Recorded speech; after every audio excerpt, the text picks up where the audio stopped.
Hello friends, എല്ലാവർക്കും എൻ്റെ പുതിയൊരു വീഡിയോയിലേക്ക് സ്വാഗതം. ഇന്നത്തെ എൻ്റെ വീഡിയോ എന്ന് പറയുന്നത് എൻ്റെ വെണ്ട കൃഷിയെക്കുറിച്ചാണ്. ഞാൻ എങ്ങനെയാണ് നട്ടതെന്നും അതിൻ്റെ വളർച്ചയുമാണ് കാണിക്കുന്നത്. നമ്മുടെ വീട്ടിലേക്കുള്ള പച്ചക്കറികൾ നമ്മുടെ വീട്ടിൽ തന്നെ ഉണ്ടാക്കുക. അപ്പോൾ വീഡിയോ കണ്ടാലോ? അതിനായിട്ട് ആദ്യം ഞാൻ തിരഞ്ഞെടുത്ത സ്ഥലം ഇതാണ്. നിറയെ പുല്ല് വളർന്നു നിൽക്കുകയാണ്. അപ്പോൾ അതെല്ലാം പറിച്ചൊന്ന് വൃത്തിയാക്കി എടുക്കണം. എന്നിട്ട് ഞാൻ വിത്ത് മറ്റൊരിടത്ത് നട്ടിട്ടുണ്ടായിരുന്നു, അത് കിളുത്ത് വന്നിട്ടുണ്ട്. അപ്പോൾ ഈ കിളുത്ത് വന്ന തൈകളെല്ലാം ഞാൻ പറിച്ചെടുക്കുകയാണ്. വേര് നഷ്ടപ്പെടാതെ വേണം എല്ലാം പറിച്ചെടുക്കാൻ. ഇതെല്ലാം ചെയ്യേണ്ടത് രാവിലെയോ വൈകുന്നേരമോ ആയിരിക്കണം. ഏറ്റവും ഉത്തമമായ സമയം എന്ന് പറയുന്നത് വൈകുന്നേരം തന്നെയാണ്. പിന്നെ വീഡിയോ എടുക്കാൻ നിന്നുകൊണ്ട് സമയം ഇച്ചിരി നീണ്ടു പോയിട്ടുണ്ട്. അപ്പോൾ വെയിലും ആയിട്ടുണ്ടായിരുന്നു.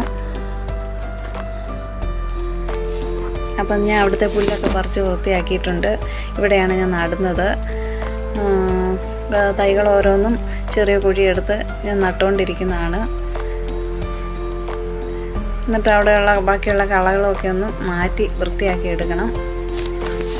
എന്നിട്ട് തൈകളെല്ലാം നട്ട് കഴിഞ്ഞ് നല്ല രീതിയിൽ ഒന്ന് വെള്ളം ഒഴിച്ചു കൊടുക്കണം. കുത്തി ഒഴിച്ചു കൊടുക്കരുത്. ഇതുപോലെ ഇതെല്ലാം ഒരു പാത്രത്തിന് കിഴുത്തമെല്ലാം ഇട്ട് ഇങ്ങനെ വെള്ളം ഒഴിച്ചു കൊടുക്കുന്നതായിരിക്കും നല്ലത്. അത് കഴിഞ്ഞ് ഞാൻ അവിടെ നട്ടിരുന്ന കുറച്ച് തക്കാളി ഉണ്ടായിരുന്നു. അതിനെല്ലാം ചെറിയ രീതിയിൽ ഒന്ന് വളമിട്ട് കൊടുത്തിട്ടുണ്ടായിരുന്നു.